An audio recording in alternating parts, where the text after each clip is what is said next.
நாய் கடித்தவுடன் என்ன செய்ய வேண்டும் தெரியுமா? பலரும் செய்யும் தவறு எங்கே கொண்டு போய் நிறுத்துது?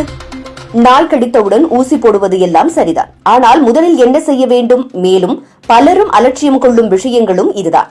உண்மையில் இது வாழ்க்கை, மரணம் தீர்மானிக்கும் விஷயமாகும். சிறிய கடி அல்லது சுரண்டலும் ராபிஸ் நோயை ஏற்படுத்தக்கூடும் என்பதால் எச்சரிக்கையாக இருக்க வேண்டும். பொதுவாக மக்கள் வீட்டிலேயே வைத்தியத்தை செய்துவிட்டு விட்டுவிடுவது ஆபத்தானது. ராபிஸ் ஒரு தடவை வந்துவிட்டால் உயிரை காப்பாற்ற எந்த மருந்தும் கிடையாது. உலக சுகாதார அமைப்பும் இதை மிகப்பெரிய அபாய நோயாகவே வகைப்படுத்தி இருக்கிறது. அதனால் உடனடி நடவடிக்கை எடுப்பதே உயிர் காப்பாற்றும் முக்கியமான வழியாகும். நாய் கடித்த உடனே செய்ய வேண்டிய முதல் படி காயத்தை சுத்தம் செய்வதாகும். கடித்த இடத்தை குறைந்தது 10 முதல் 15 நிமிடங்கள் வரை சோப்பும் சுத்தமான நீரும் கொண்டு நன்கு கழுவ வேண்டும். இது காயத்தில் புகுந்திருக்கும் வைரஸை குறைக்கும் முதல் தடுப்பாக இருக்கிறது. பலர் சாதாரண தண்ணீர் தெளித்து விட்டுவிடுவார்கள். ஆனால் நன்றாக சோப்புடன் கழுவுவதால் நோய் பரவுவதை குறைக்க முடியும். இந்த ஒரு நடவடிக்கையாலேயே உயிர் காப்பாற்றும் சாத்தியம் அதிகரிக்கும்.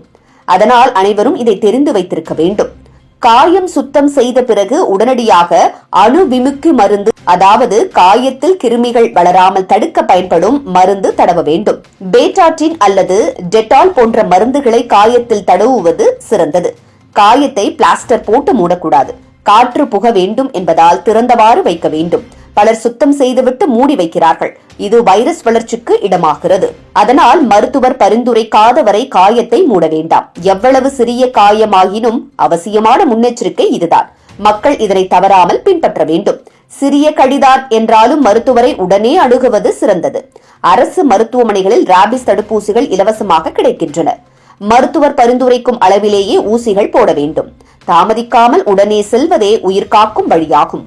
3, 7, 14, 28 ஆகிய நாட்களில் மொத்தம் 5 டோஸ்கள் போட வேண்டும். தெருநாய், பைத்தியம் பிடித்த நாய் அல்லது தெரியாத நாய் கடித்தால் கூடுதலாக இம்யூனோகுளோபுலின் ஊசி போடுவது அவசியமாகிறது. இதை தவறாமல் எடுத்தால்தான் நோயிலிருந்து பாதுகாப்பு கிடைக்கும். பலர் முதல் 2 டோஸ் போட்டுவிட்டு விட்டுவிடுவார்கள். இது உயிருக்கு ஆபத்தான தவறாகும். முழுமையாக டோஸ் எடுக்காமல் இருக்கக்கூடாது என்பதே நிபுணர்களின் எச்சரிக்கை. நாய் கடித்த பிறகு அந்த நாயின் நிலையையும் கவனிக்கப்பட வேண்டும். பொதுவாக 10 நாட்கள் வரை அந்த நாய் உயிருடன் இருக்கிறதா என்பதை பார்த்து தெரிந்து கொள்ள வேண்டும். அது இறந்து விட்டாலோ அல்லது பைத்தியமாக நடந்து கொண்டாலோ உடனடியாக மருத்துவரிடம் தெரிவிக்க வேண்டும். நாய் இயல்பாக சாப்பிட்டு குடித்து இயல்பாக நடந்து கொண்டால் அபாயம் குறையும். ஆனாலும் தடுப்பூசி முறையை முழுமையாக முடிக்க வேண்டும். நாய் உயிருடன் இருக்கிறது என்ற காரணத்தால் ஊசிகளை நிறுத்துவது மிகவும் தவறு. எனவே 2 வழிகளிலும் எச்சரிக்கையாக இருக்க வேண்டும். நாய்க்கடி என்பது சிறிய விஷயம் அல்ல என்பதை மக்கள் உணர வேண்டும். ராபிஸ் ஒரு தடவை வந்துவிட்டால் உலகில் எந்த மருந்தாலும் காப்பாற்ற முடியாது. அதனால் தடுப்பதே ஒரே வழி என்பதே மருத்துவர்கள் எச்சரிக்கிறார்கள். சிறிய காயம் என்று எண்ணி தாமதம் செய்தால் உயிரிழப்பு ஏற்படும் அபாயம் இருக்கிறது.